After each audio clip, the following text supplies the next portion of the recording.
Hi, everyone. This is Joni McGarry. Thank you so much for tuning in. Before we get to today's episode, I first want to thank you for spending your valuable time listening to the conversations I'm sharing here on Joni McGarry Talks with People. I'm about 14 episodes in now, and I want to say a few words about my original intention for the podcast and what direction it is taking sort of organically. I didn't start the podcast because I thought the world needed one more. Clearly, it does not. And I didn't start the podcast because I felt that I had something terribly insightful or important to add to any conversation. I don't. In fact, I almost didn't start it because of those two things. But I was really interested in engaging with smart people and learning new stuff, especially in the area of medical freedom and liberty. And I also wanted to talk to people who are researching what is going on behind the scenes of what they're telling us. And I was hoping in my small way I could amplify their work, the work that they're doing, and help to raise questions about the standard narrative in the minds of those who might be still clinging to it. I was also keen to explore the theme of how one lives well during these intensely divisive and chaotic times. So, how is it going so far? I'm finding that I'm doing two types of episodes. One type is, I would say, topical or agenda driven with people who are known, who are doing important work, who run organizations, who write books, who are doing advocacy work in a public way. And then the other kind of conversation I'm having is with people who are not known, who may not be doing um, advocacy work in the arena, but who are building lives of intention, of actions that are increasing connection in humanity rather than embracing technocracy and division, who are building families and lifestyles that are society enhancing. And I find those things incredibly compelling. And they're very soothing to me in this crazy world. So, in that spirit, I've been doing about half and half of those conversations, and I hope that you're enjoying them both. Today's conversation is one such conversation. I'm talking to John Spiri. John is somebody I know from childhood in Herkimer, New York. We went to high school together and were in some classes together. And I would say we were friends, but not terribly close. At our fifth year reunion, I reconnected with John and thought, wow, he is a really interesting person, perhaps one of the most interesting people that I met again at the reunion. And we stayed in touch, very casually over the last many decades since that time. He has since moved to Japan. He started a family there. He's become a professor at Gifu University. He is an avid Go player, a reader, a writer, and a thinker. Just a generally compassionate, thoughtful guy.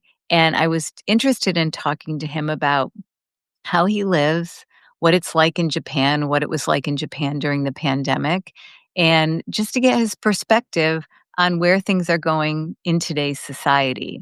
It was a wonderful conversation.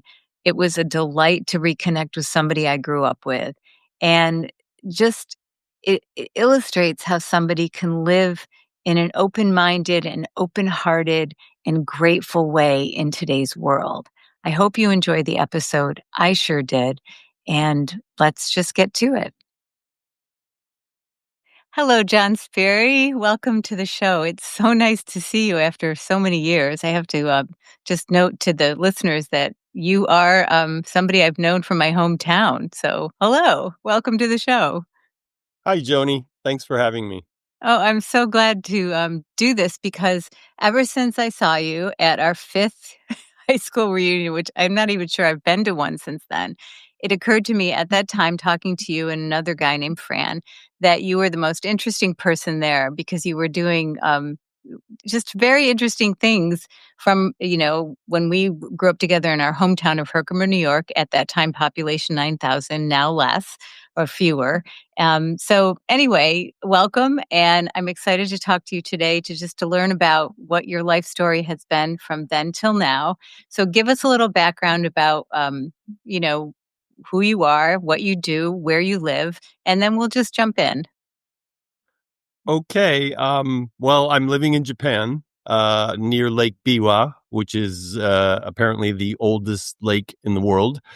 And I've been teaching at universities in Japan since 1998, a long time. Yeah.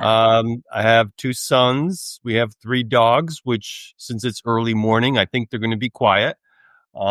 They're sleeping still. And yeah, whatever else you want to know. Well, okay, so let's just rewind. We went to high school together, and I just read what you wrote to me in the yearbook, so I now remember that we were in math and English together, and we were both amazed that we got through it. I don't know why we were, because we were both pretty smart kids, I will say. And after you went to college and you got a degree in accounting, and then fast forward for the last 27 years, you're teaching language in Japan where you chose to settle. Tell me, tell me what happened. Like you graduate school here in the States. How do you end up in Japan? And what was the path that led you to stay there and build a family there and make it your home? Um, yeah, I think of myself as kind of a late bloomer. I mean, I didn't really know what I wanted to study or do, but Mr. Spinner, if you remember, I I do think remember he Mr. taught Spinner. bookkeeping, and I liked Hmm. bookkeeping in high school. So I thought, well, I'll take accounting. I wasn't really that into it. I got a job in a CPA firm for a couple of years. I still remember looking out the window in Albany, New York, thinking, am I going to do this the rest of my life? This is not going to really satisfy me. I started taking English literature courses. I really enjoyed them, and I should have stuck with it, but something in my head said teaching children is like a more important vocation in society. So I switched to early childhood education.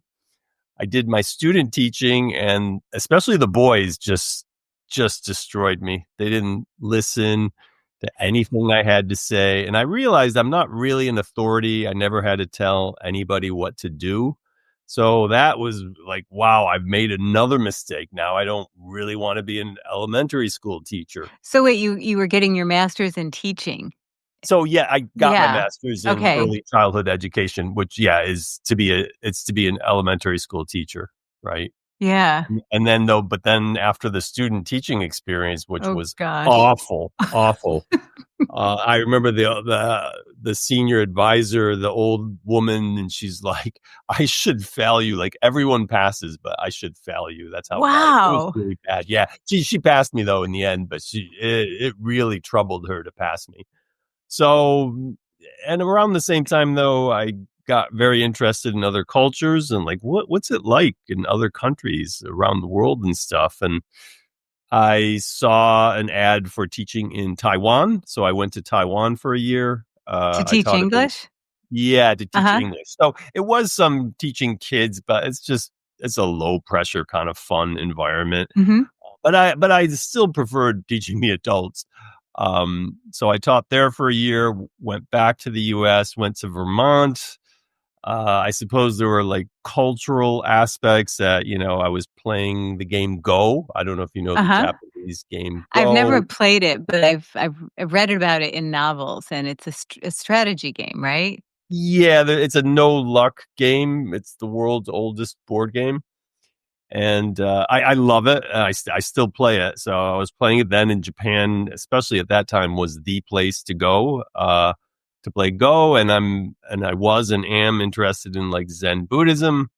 And I made some friends with Japanese. And the thing was, I was teaching adjunct at colleges in Vermont, but they were, my degree didn't match. I was teaching composition, so I kind of realized that I would never get like a tenured full time position Mhm. because I was mismatched, right? Because you had a degree in elementary education, and I will just make a note that you and I, like a lot of Herkimerites, say elementary instead of elementary, and I cling to it because I think that people should hang on to their culture, so Well, I I was noticed it doing it right away. completely unaware of the fact. Yes, it's Uh, true. Elementary is a Herkimer Elementary. thing. But so you had an elementary education degree, and so now you're teaching at the college level, writing composition. And I'll note that you are quite a writer, and you've written in the past for Japan Times, and we can talk about that later if you'd like. So you're teaching in college in Vermont, and you're exploring the Japanese culture. And so how did that like how did you make the leap then to move to Japan? Yeah, I think the cultural aspects intrigue me, like the Go and the Zen Buddhism, Mhm. and then making Japanese friends. And, I have different versions that I tell people when they ask me, why did you come? And if it's like a student, I leave this part out that my friend had taught in Korea and he told me what amazing jobs university teaching is like, well, you get 4 months of freedom a year Mhm. and, a good salary. And, even during the semester, you're not that busy. And I thought, well, that sounds good. I like that. So I came really intent on teaching at the university level. Mhm. So it took me a year and then I got that. The downside was they were always 1 year, 3 year contracts. So I would have 3 years. So I was kind of Mhm. moving around Japan a lot, just Mhm. finding new 3 year contracts until I finally got a 10-year job in Gifu, Japan. Mhm. And So what were you teaching? it's basically always just English as a foreign language, Mhm. EFL. Um, I'm in the education department though, so my degree is kind of ended up being pretty much Relevant. yeah, yeah, Mhm. because I go with the students. They do their student teaching, so Mhm. sometimes I tell them about my awful experience. But in Japan, they support the kids much more. They don't let the students get unruly, and they don't really get very unruly in Japan, anyways. And like the head teacher in the class, like she'll step in. Like when I did my experience, the thinking is it was all on me to manage the class and to take care of the problem students, and I wasn't up to the challenge. Well, I'm not sure I would be up to the challenge. And I mean, remember how we treated substitute teachers? I mean, poor Mr. Yes. Rhodey, right? I mean, it Yes. was just a terrible thing.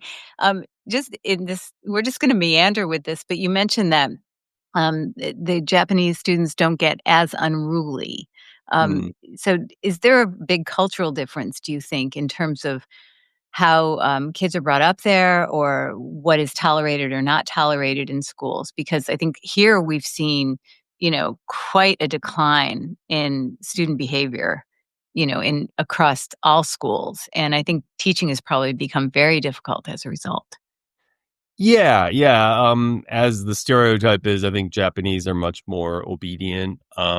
Certainly it's not without problems or, problem kids, but overall, and I teach a little bit at a rural locations, right? So Mhm. I don't see the big city. There might be some classes that are worse, but for sure, much more compliant and obedient. So, as you're teaching you're teaching English as a foreign language, and here, now I think they call it English as a second language here, or sometimes it's not even a second language. I mean, people come Right. to here and they already speak three or four languages, but you're teaching that. Did you at that time have to start learning Japanese, and are you fluent now? Because it's quite a Um, different language than English. Yeah.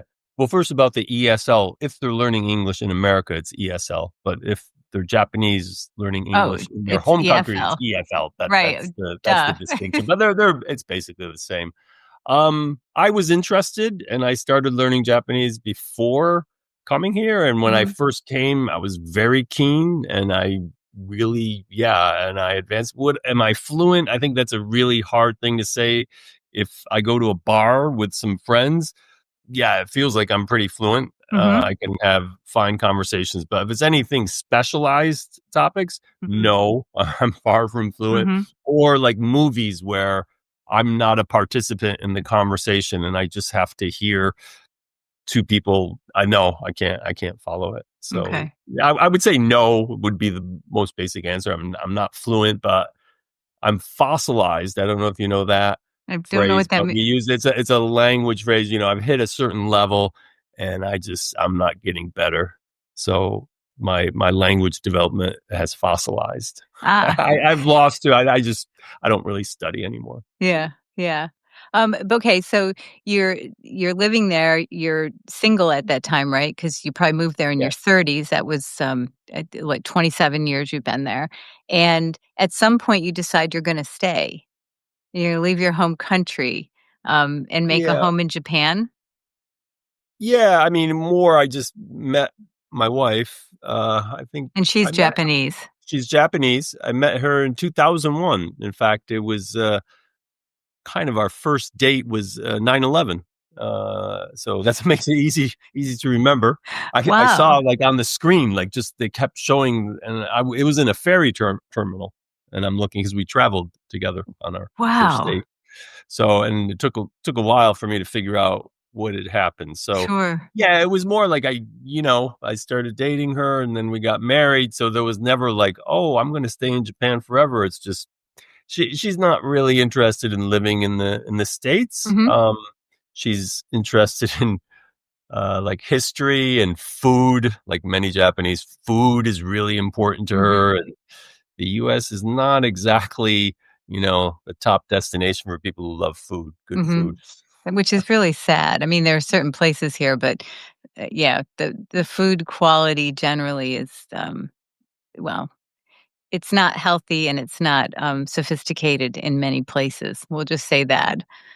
Yeah, yeah, I appreciate because she's the cook and I get a lot of delicious food, but I think sometimes Japanese just take it a little too seriously. I'm kind of more of like which way does it go? Live to eat, eat to live. I just eat to live. It's kind of fuel. So Yeah, I'm fine when I'm in the US, but I do reap the benefits of someone who cares a lot about food, and of course the quality I care about. sure. And it's always like good healthy food that she's making. So Yeah, and, you also I think you sort of homestead a little bit, right? You're raising chickens yeah, and maybe bees? I've tried a few things and I'm kind of getting away from that a little bit. The bees is a funny story. So it was a very short period I had the bees. A bear came and ate them all. So I'm on the edge of a forest and the edge of a mountain. So, and I caught it on video. So I have, cause I have like a trail cam Uh-huh. I set up. So a bear came 3 consecutive nights and ate all of the, everything. It So ate the bees? It didn't get injured from ingesting no, no, it bees? doesn't bother it, but it's not trying. It's not really. It does eat the bees, but it's not really trying to. It wants to eat the larva. That's the main thing.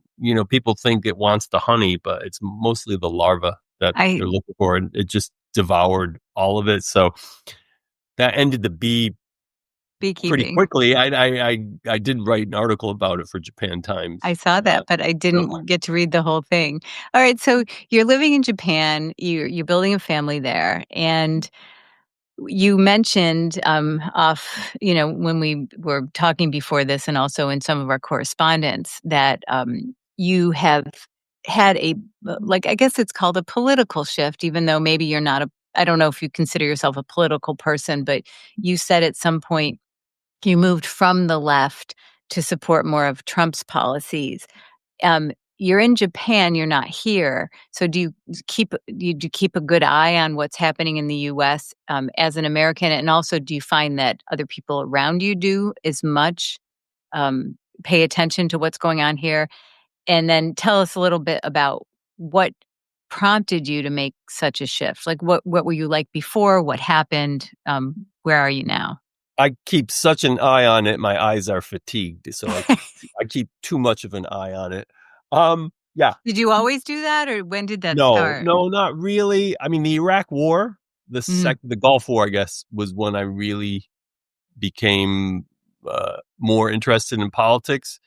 I guess I would say, like, I grew up very Republican household. mhm, So as we all did both there. my parents, as we all did in a small town in upstate New York, Mhm, and but I didn't follow things at all. And when I finally moved on my own, I became a Democrat. mhm, mhm. Mostly, I think my issue was always war. I thought like there's a lot of important issues, but like people killing people was just like I just like that has to stop. So that was Yeah, like my main interest. And then the Gulf War, I just thought it was lies, and I became very skeptical of like New York Times and mainstream Oh, so newspapers. so you started, questioning things much earlier than I did, I have to say. Yeah, like Matt Yeah. Taibbi, who's now a big one. I followed him back.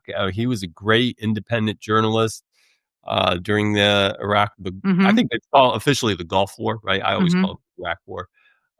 So enter. I'm fast forwarding very quickly. Of course, I kind of hated Trump. I feel like I didn't hate him, but I was as critical of him as everybody around me. You mean Just when he was first running? yeah, 2016, right? So go to 2016.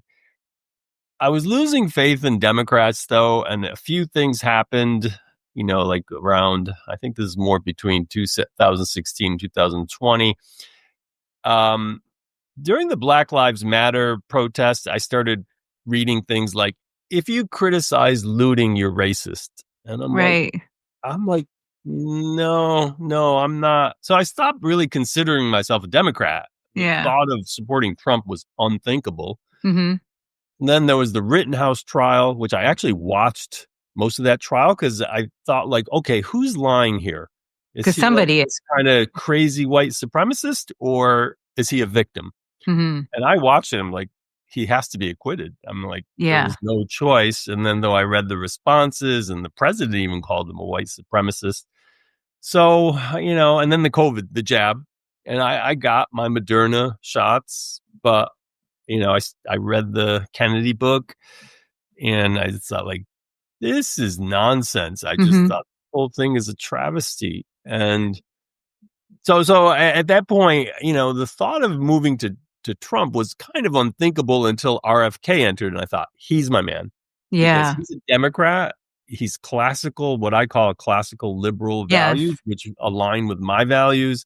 Trump has some real personality issues. He is divisive. Oh, he's so I think polarizing. the left is very divisive too, but I Yes. always like to add, but yes, he is definitely divisive, and I think we can have better people in there, like RFK, Mhm. and just the left was just like, he's a kook, and they still say it Oh, recently. it's been very, very bad, but let me just rewind for a second. Mm, You were talking about, let's see, the Rittenhouse thing, which was during COVID, and then you started talking about the COVID vaccine, and, you said you got your Moderna shots. mm, Let's talk about that time. We're here in the States, which you probably know, they were mandated widely, mm, and my interest was, at the college level, and that's how I got mm, involved in activism, and before that, I had never really done anything like that. I was just living my life, and I had, um, and I said this story before. My little wake up moment was Obama's debate against Romney, which was such a small thing, but I remember watching it and thinking he didn't prepare. And then I opened the New York Times the next day, and that's not what they reported. Like, they right. said he did a great job, and I knew that he had not. And I thought, huh, is the press lying to us? And so, anyway, during COVID here, the shots rolled out. They started to be mandated widely, even after it was very, very clear that they were injuring people, that they didn't stop transmission or infection. There was no scientific basis for mandating them, and they had all sorts of questions about the safety, which we could get into, but I don't think it's necessary. Here, there was a big mandate, and there were also cities in which you couldn't go places without papers. New York, you couldn't go out to eat. Here, there were a couple of restaurants that shut down. I was prohibited from going to certain gyms. Um, what was the situation on the ground in Japan, and how I I have read that Japan's vaccine uptake is extraordinarily high. Um, what was that like? What were the rules? How was the compliance? Yeah. I think first there were no mandates at all regarding the vaccine. So like Oh, my university, there was a small percentage who didn't get the shots, and there was never any question.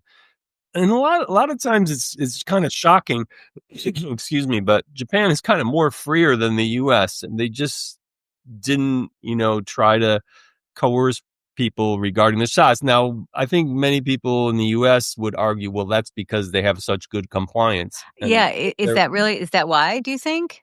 That it no, I think it's more the principle. I think they do believe in the principle that, putting something in your body has to be your ultimate decision. I think, it's just guesswork why they don't like mandate. But yeah, it could be argued that the real reason is, well, they don't need to. well, do they not mandate, because here, as you know, most states mandate, quite a few vaccines for kids to be able to go to preschool and also to go to school, in, like, New York State, and you can't even get a religious exemption. Is that the same all the way through in Japan? I mean, you may or may not know that, so Well, I don't mean to put you on the spot. I recently read that no, that their parents can opt out of vaccines for their children. I think In I read like Japan? for the first 2 years in Japan. So Yeah, they have to actively opt out, or they just don't need to. I think they don't need to. There might be though. Like I said, I think the first 2 years of life I read. Mhm. So, but I'm kind of just going on one thing I read, so I don't want Yeah. to say because I had two sons, but I paid no attention to it. I don't know I whatever they didn't. needed. I mean, my Yeah. wife took care of, and I think the schedule though it's far fewer than the U.S. I'm gonna look that up and maybe and just add a note to the show notes. But anyway, back to the COVID vaccine. So you're at a university and, nationwide, it's not being mandated. Is Yeah, so even for that's healthcare right. workers. That's right. Yeah, Okay. it's my understanding that Okay. maybe nurses might have been forced to. Yeah, that Okay. would be something to look up too, but Yeah. that's possible that in hospitals. Um, yeah. So when they rolled out, what was the okay? So when they rolled out, did most of the people just say, "Sure, like I'll get this Yeah. because I'm scared and it's the right thing to do." Well, I can only really speak for myself and my family. Uh, I've never had a flu shot. So, and that I'd like to note that one of the reasons is my dad growing up, I never saw him sniffle with a cold. He never had a cold. And the year he got the flu shot for the first time, he got the flu. I'm like, wow, that's weird. And and I even that though, I said, well, it could be coincidence, right? Yeah. He also got older. I just didn't pay a lot of attention to Yeah. vaccines. Yeah. Same. But the one thing about vaccines, I used to sometimes read these, online discussion. People were so certain about how amazing they were, and I think, Oh, they still oh, are so certain. oh yeah, they're even more now. But More at that certain. time, I remember thinking, like, how do you really know that for so sure? I mean, I leave myself like I know what I don't know, Mhm. so I just like, well, yeah, they must be fine. Everyone says so, but I don't know. I don't know Right. that they're so the do everything that people claim they do. So yeah. Um, Well, what prompted you to take the COVID shot? D yeah, right. were you at So that time thinking that this was a real thing, that you were protecting yourself? I had doubts, but I don't think I had read the Kennedy book yet. I had no Yeah. reason to think that it was all as farcical that I think as I think now that it is.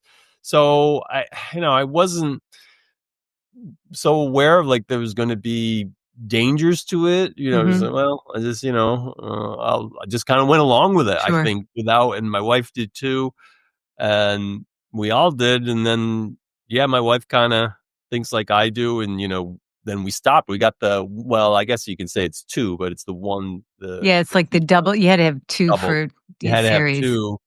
Um, and after that, we started reading and learning more. We're just like, well, that's it. We're not going to Mhm. get Mhm. boosters. So, Are you seeing, what do you think culturally, and I know this is a big question, it's be like asking me, like, what's going on in America with all people? I mean, right, so, right. but, from your vantage point there, do you s are people, I mean, you didn't have mandates, did you have lockdowns? No, no, there were no lockdowns. Restaurants and stores were closed. Uh, By choice? during the height of Mhm. there's certainly the government didn't lock down anything. You could go anywhere. You can go to a beach. Sometimes you see people being arrested in Mhm. Australia or in California. Right. Nothing like that. What about schools? Schools, yeah, I was trying to remember that to think about talking to you. I think, like, if there was a certain number of students who had COVID, I think they would, for 2 weeks or something. Mhm. But they didn't just go online for a year or anything like that at the Oh, public good, that's schools. Now, great. the university, that they did. They just said, okay, everything's online. So I had like 2 years basically that I was just home. I mean, didn't have to go into work.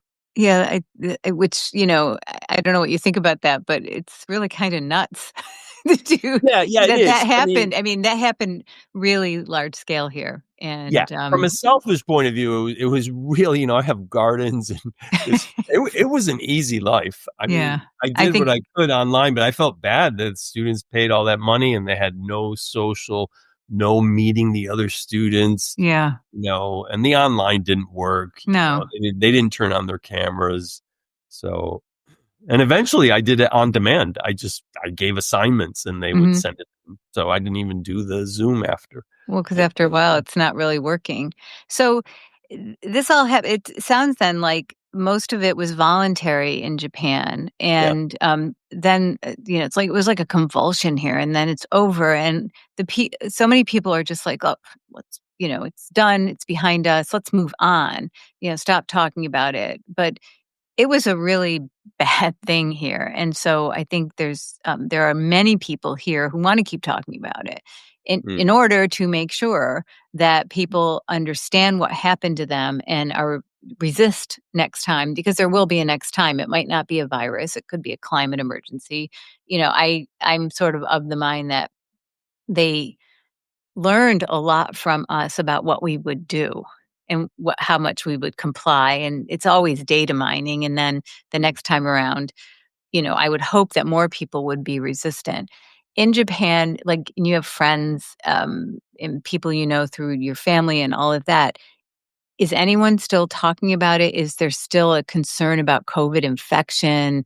Um, or are people just pretty much moved on? And also, is there an injured population from the vaccines? Have you heard anything about that? yeah, I think in general people have moved on. There's a famous doctor though, Japanese doctor for Kyoto University, and I've followed him quite a bit, who Mhm. has led a small group of vaccine injured, and he's made news, like in the U.S.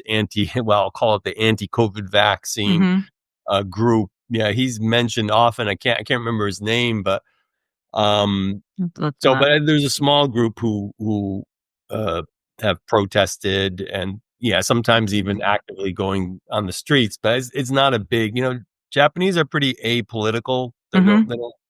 They generally don't get involved too much, and of course, most of the people I know are like foreigners, and they're just like they're really left wing. They're really I am just kind of politically I'm isolated.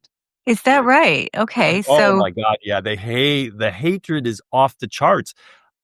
I can't even, like Australians, Brits, they're kind of worse. They've become worse than Americans about it. It's just like they go crazy about Trump. oh, They so have bad it's TDS.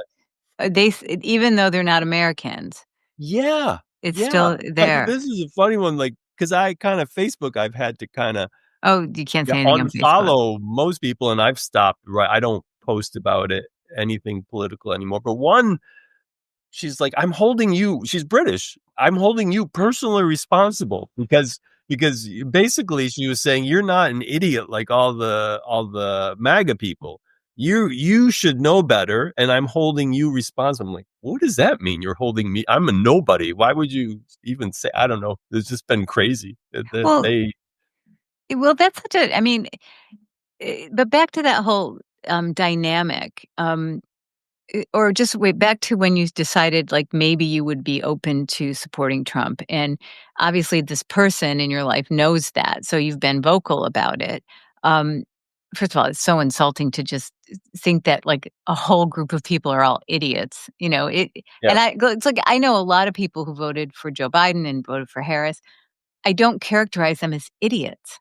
I Yeah, just absolutely. it's just not. I just think I think they are looking at a different media diet than I am. Yeah, And and I always pushed back on, back in 2016 too. Then it was like everybody's racist and sexist if they right, vote all MAGA, and I was like, you can't just call that whole group like half of America. You can't just do that. So I always defended people who supported Trump. Um, yeah, for me though, the moment was when RFK endorsed him.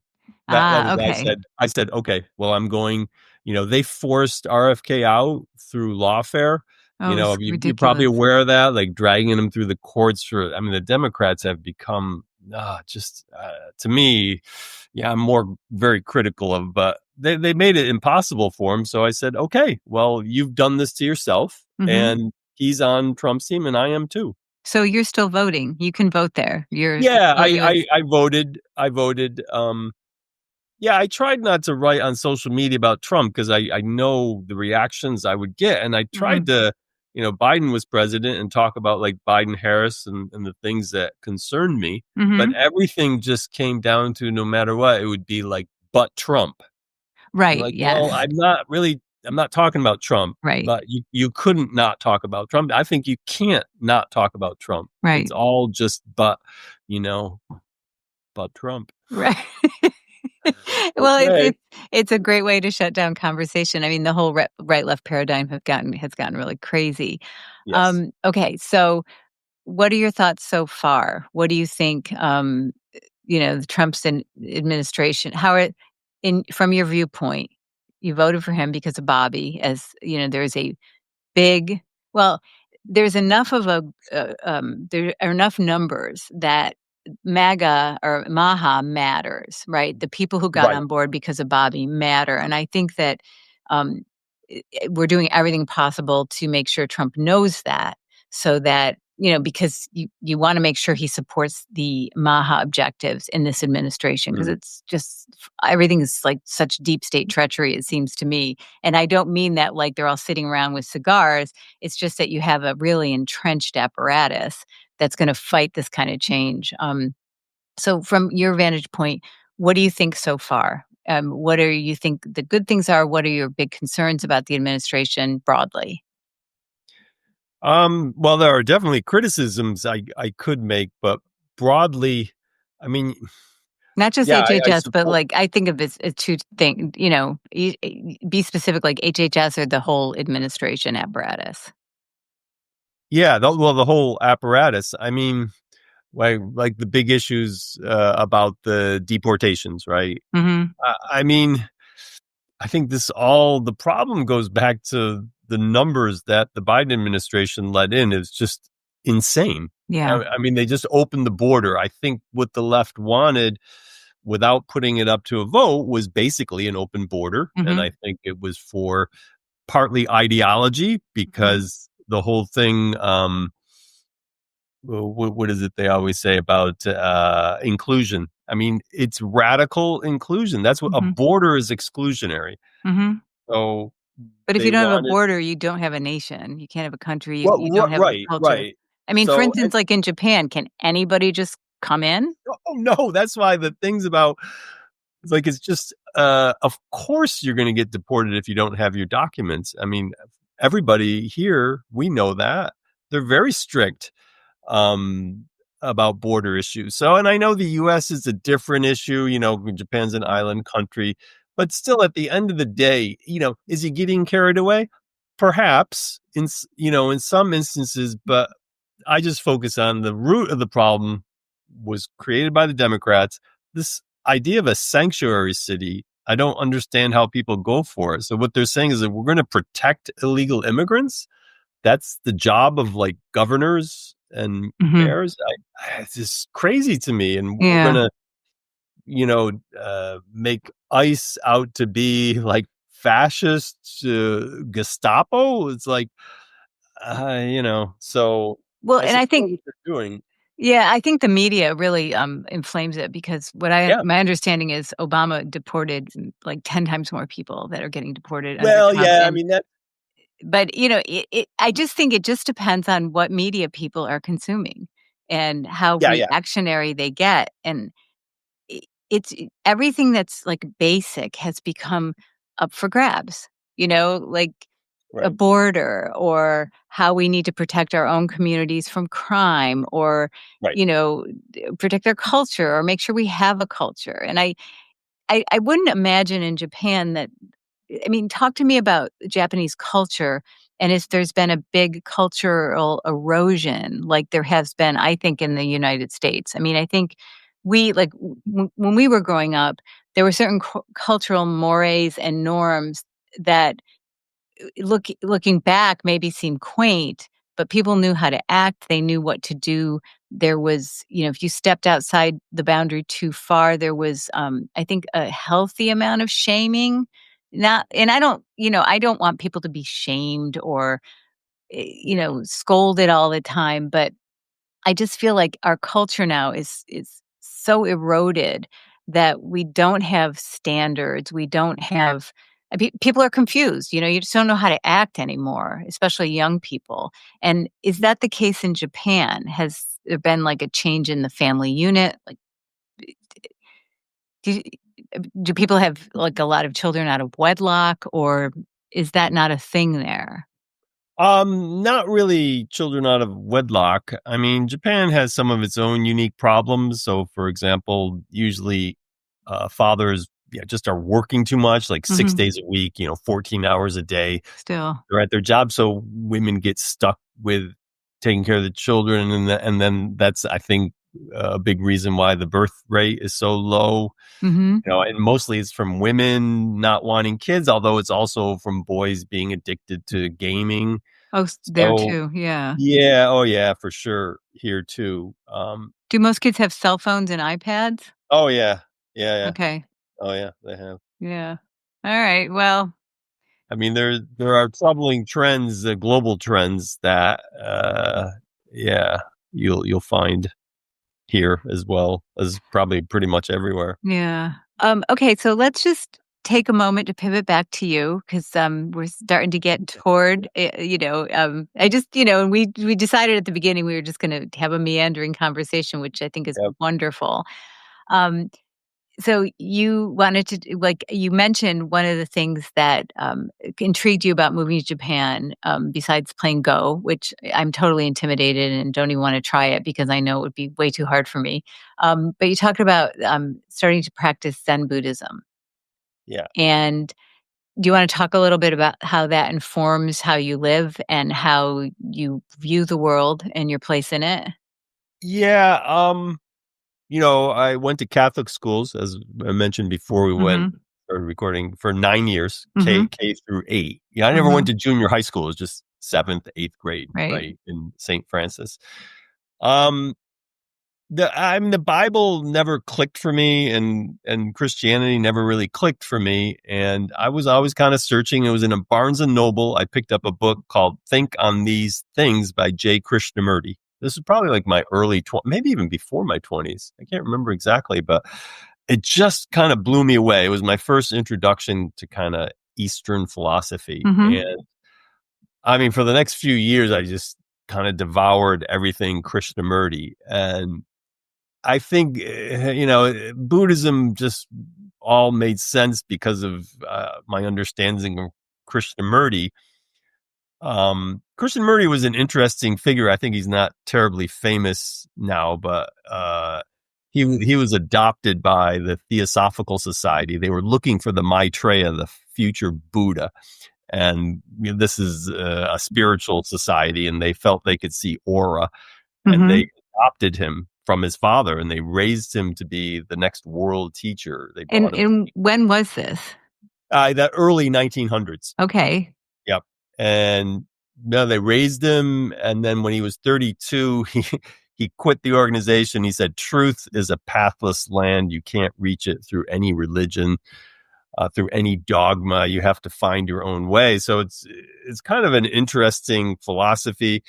Um, he doesn't really talk about meditation, but he kind of leaves you like, I don't know, what do you do then? Mhm. So Buddhism kind of filled that void, and just reading about Buddhism, it's totally in Zen my life. Zen I Buddhism, not Tibetan Buddhism. um more Zen Buddhism, Mhm. but I think because of the Krishnamurti influence, I don't really align with any particular sect. I just kind of take whatever. I'll read any book on Buddhism, but Mhm. yeah, I mean, Tibetan is more esoteric, Mhm. and Japan also has sects that are more esoteric, but Zen is kind of, it appeals to Westerners more. It's kind of famous, right? Because Mhm. it's it's not very dogmatic, or Mm-mm. so it's kind of a simple process, and meditating, and Mhm. so yeah, the things, I don't know, I feel like it's enriched my life, all the Buddhist teachings, greatly. I still do have a meditation practice. I try. I've committed to the last year and this year to averaging one sit a day, and the sit is about 30 minutes. It's one incense stick length that I. Mhm. So there are some days I don't sit because I go to work early or something, but then there are a lot of days where I do two Mhm. sessions. And is this something, that's widespread in Japan, No, or it's not? Okay. no, Japanese are not terribly interested in. I mean, I think you can see, to me, how the influence of like Zen Buddhism, it's often talked about. I think it's true in the people, but no, people don't are not really interested in, other than like going to temples as like more as like a tourist, but Mhm. Mhm. not sit and do like Zen yeah. meditation, which, we used to, my husband and I, when we lived back east, we used to go to, Zen Mountain Monastery, in Mount Mm, Tremper, New York, which is near, right. Woodstock. And it's funny, we met on a blind date, and both of us had just taken up this practice before we met each other, which was, and we both knew about Zen Mountain. It was very, like, weird coincidence. He is a much better meditator than I am. I cannot shut my brain off, and I find it incredibly, distracting just to sit with my own thoughts. But Mm. I need to get back to it because, it's, I just think you have to have some kind of stillness in your life, especially now, because it's so easy to be wound up all the time with all the media coming at us. I don't wanna miss anything, but it's just not healthy. There's a great app I can recommend. It's called The Way. So if you find that app, It it's sounds like like it guided. promises a lot, the way. Yeah. Yeah, right, right. They're guided meditations. I think it's excellent. Yeah. I'll give it a whirl. Do you ever, John, get homesick for the States? No, but when I go back, I'm happy, and I feel like, oh, I could live here again. Mhm. I'm fine. And then when I come back to Japan, it's kind of the same feeling. Oh, yeah, this is great. I can live here. So, um, I think you had mentioned about missing anything, just kind of friends to play Go with. The game, we used to meet once a week at a coffee shop, and several of us playing, the game Go. In Vermont. Yeah, in Vermont. But you don't have that there? No, no. Huh. I mean, I kind of live very rural. I mean, it's hard here, but I don't. Yeah, none of my friends nearby play Go. So Is there online Go? yes, that's why I play. I try to keep it to one game a day. Huh. Well, I'll have to look into it, but I don't know. It seems, just a little esoteric for me. It's hard. It's a really hard game, and it's been revolutionized with AI. I mean, the game has changed, and there are moves that people know. Oh, that's an AI move. Because everybody's kind of studied. I use AI too, not extensively, but I replay the game, and AI will tell me the Oh, bad so move. it'll teach you then, sort of tutor you. Yeah, yeah, tutor. Yeah, it Is will. But everybody's doing it, so I mean, I um, think the community is getting stronger. So yeah. it's hard. I'm kind of staying at the same level, even though I Yeah. study. What do you make of, what do you make of AI, and how do you see it, changing what we are? Yeah, there's a book I have it over there who Joe somebody wrote about the dangers, just really, yeah, personally, I don't know, I'm still trying to figure it out. I'm Mhm. still trying to figure it out. I mean, I find AI kinda helpful as an alternative to Google, it's just more specific, it gives me more specific answers. Mhm. I'm having it coach me how to do astrophotography now because I'm really bad about, I like taking pictures, but I can't remember all the settings and Mhm. stuff. So No, it's a great, like, tech coach. Like, if I even just if you're trying to do something technical, or you need guidance on a certain task, I think it can be exceptionally good and helpful. Like, even, like, if I'm posting something to Substack, I can't get something right, I'll ask, like, it's my tech assistant, like, "Why can't I yes, do this?" yes, And, that's probably um its main. I mean, it troubles me about politics. It frustrates me, and I argue with it sometimes. But it's kind of weird. But about the AI, though, I will add, and this is going to be too big for us to address now, Mhm. but about like the book that I was mentioning that I can't remember the title about transhumanism, not transgenderism. Do you know about this? So there are people who Transhumanism? feel transhumanism, right? So there Yes. are these high tech people who really are determined to have like humans merge with robots. Mm. And it ties into transgenderism as one, I think, one aspect of that issue. Um, yeah, that could be a little disconcerting, like what they really want there, and they're accelerating, even while saying this is like posing a grave danger to Mhm. humanity. But let's just go full speed ahead, anyways. Right, they can't help themselves, Like, they can't help it. They can't and help it. I think that, when people say, "Well, that's transhumanism's in the future," I think we're already on the path No, because, like, it is. what do you ever do No, without your phone, right? We're right, connected to these machines. We rely upon these machines. They are, um, eh, like, figuratively already a part of us, right. depending on how much we choose or don't choose to engage them, and, But they want to make it um literally yes, they wanna put chips in us. right. The chips, yeah, is Or, I definitely mean, troubling. I yeah. mean, yeah. So it's disconcerting some aspects. So Mhm, I follow a lot of people like Jennifer Billick is another good person to mhm. follow. She writes about sure it's kind of about transgenderism, but also transhumanism, and she always signs off as "stay human." Yeah, and I like that. I just hope that we can actually stay human. Um, okay, so then I just want to ask one more question about, like, this, and it's seems related to me, but we're increasingly concerned about surveillance, and privacy, right? Because your transactions, everything you're doing online, you are being data mined all the time. I mean, probably your TV can watch you. Your phone seems to listen to you. You might say something, and then all of a sudden you get an ad for something. Mm, So all that technology exists. Our banking is sometimes restricted, right? Like, since 9/11, if you want to move a certain amount of money, you have to declare it and tell why. And so all of these things are happening, and there seems to be a march toward a digital currency that's programmable. And so once that happens, like, the game is over.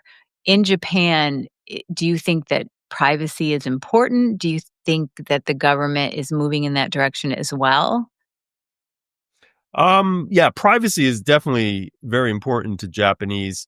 There's kind of like a lot of different aspects of that description.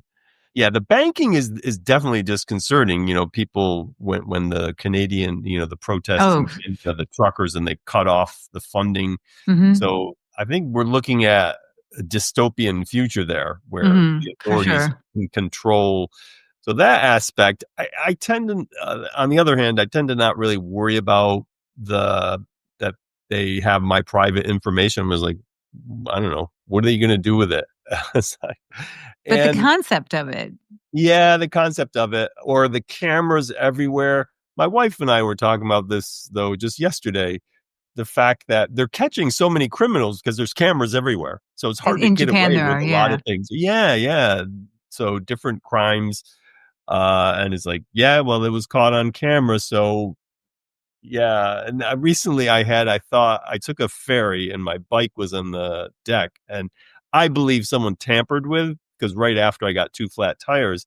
Anyway, so I wrote to them and I was hoping they had a surveillance Mhm. camera in the lower deck. You Mhm. know, they said they didn't though, so because I wanted to see if they could see anybody tampering with my Yeah. bike.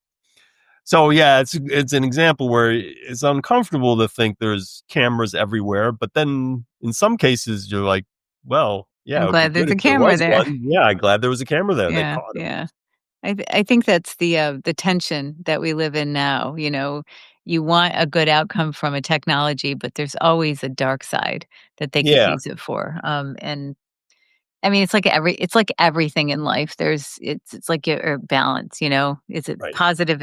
It depends on what you do with it, whatever the technology is. What else did I wanna ask you? When I grew up with you, your name was John Small, Ah, and yes, then one day I looked online and you were now John Spiri, and I don't know many people who change their names, except, like, women who get married or, right. movie stars, and you're not a movie star or a woman. Why did you change your name? Well, growing up, I was always like the tallest in the I class, know, and your and it was sister was always a very tall joke. too. Smallest tall, ha ha ha. And my mother, her father was born in Italy, and his family name was Spiri Digliosi. Oh, So I always thought, oh, it's such a why did I get small instead of this ethnic name? Now his name was Spiri Digliosi, but my uncle shortened it to Spiri. okay. So my uncle is Spiri. Oh, that's a cool name. So around the time, yeah, I got engaged. I had thought about changing my name for years. So I thought about legally changing it. Of course, there's like, is my father going to feel bad? Is my, Hmm. that side of the family going to feel bad? Because there's no real deep reason. It was just I liked the ethnic name and I didn't, small to me was always just a joke. So 'Cause you before weren't. I got married, my wife especially loves Italy, right? So things Italian she loves. So I said, well, what if I change my name, for us when we get married and then we'll be Spiries? And she's like, yes, yes, do it, do it.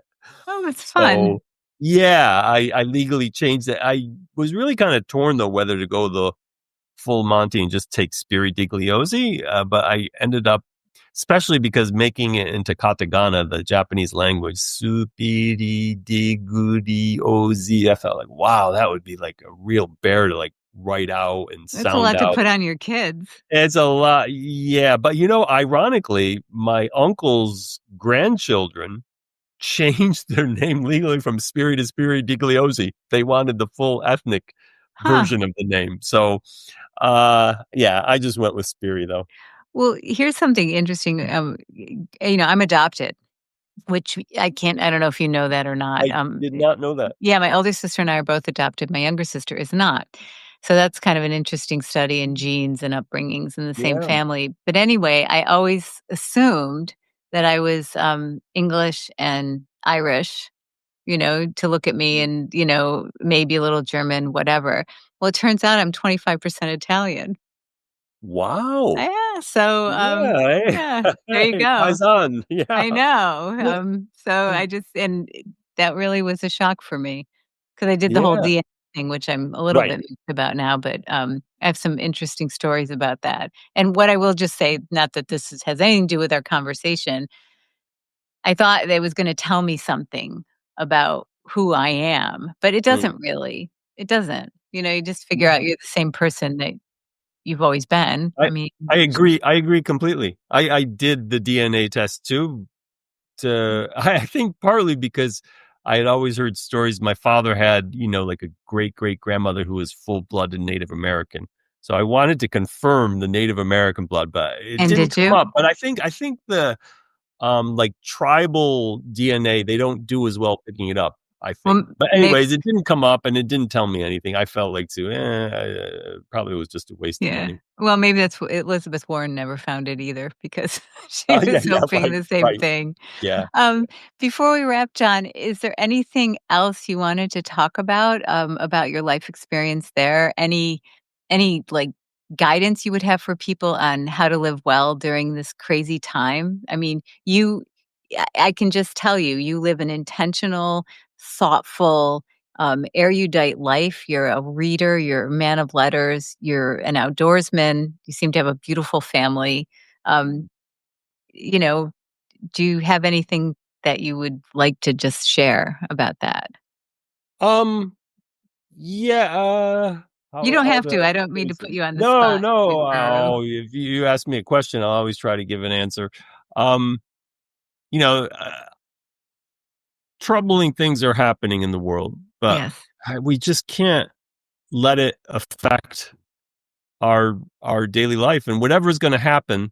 Like, I think even the collapse of societies are very possible at Mm, some point. It's hard to imagine right now, it is. but things are not They're things are not pretty trending crazy. up. Things are pretty crazy. And, Yeah. you know, I accept whatever's gonna come and just enjoy today, enjoy now. And, I live with gratitude. I mean, it's amazing the things we have, right? The positives in modern society. I often say we live like, kings of the Oh, past did not live as well as we live, no, they right? don't. So And it's like, okay, well, that's where to put your focus. No, that's just beautiful advice. I mean, the fact that you just turn on a tap and water comes out. yeah, You right. know, it's or Yeah. you flip a switch and it's light. And these are Yeah. things we totally Yeah. take for granted. Right, right. And But the yeah, that's a quality and the delicious foods. We talked a little bit about oh, food and yes, the comforts and everything that we have. I think it's amazing. It's a it is. wonderful time to be alive. I often say, Chinese have that saying about beware of living in interesting Distinct. times. Well, Well, we live in yes, really interesting times. It's kind of like, as many people point out, the Truman Show. It's like, wow, what is going on? What is true and what is not true? And I think we have to, yeah, there's a lot of things politically too, just to say that we can't fully know, right. like, I like that Trump's trying to end the Ukraine war, but if the left is correct and Putin is gonna, you know, just invade other countries, then maybe I'm wrong, you Yeah, know. but I see. I don't think you are wrong. Right. I But don't either, but like but I might anything be. else, how do you We have right? to But you might understand that we be. might be. So Yes, I can't know Vladimir Putin's heart and his intentions, right? I can look at the evidence as objectively as possible, but there's a lot of things I just can't, even like the vaccine too. There's a lot of claims, and I think about it all the time. Somebody gets a weird neurological disease or someone gets a turbo cancer, and I always think like, okay, but we can't know like all right. these things, you know, uh, there's a certain amount of just, okay, we're acting on faith here. Hmm. So yeah, I try to hang on to that. I think certainty, people need too much certainty. I think this is a problem. Well, it goes back to the don't know mind in Zen. Yeah. Yeah. Yeah, people need too much certainty. You know, I'm gonna take that with me. And every time I have a conversation in this medium, I always have stuff that I take away, and everything you just said, is rich for me, and people need too much certainty, and I think that can lead to anxiety and misery, and it's also false to think that you know. I mean, some things Right. you do, but, Right. yeah. Yeah. I'll just recommend one more book. I don't know if you do anything about lists, but enormous influence a couple of years ago. Ian McGilchrist. He Oh, wrote, do you know no, tell me. The Master and His Emissary? It's about I have it. brain. Oh, you have it? Did you Yes, read but it? no, I didn't get very far into it. Somebody gave it to me, and I think I saw that you were writing a report on it, and I thought, "Oh, God It bless him." It is amazing, and it's all about brain hemispheres. And I know this too. You can get different people's views on, but he's done research about like when one hemisphere is damaged Mhm, and what how people act. And really, I mean, his claim is that this need for certainty is very, very left brain, right? mhm, And his concern is that society is really moving into left brain, just being captured by it entirely. And things of the right brain, which is more holistic, poetry, metaphor, these things are being devalued, and he feels we're going off a precipice, and he feels it's a lot based on this brain dominance. The left brain Mhm. dominance is just taking us off a cliff, and it's a compelling argument. Mhm. I read because he's got a follow-up book after The Master and His Emissary that also talk about that. I highly recommend him.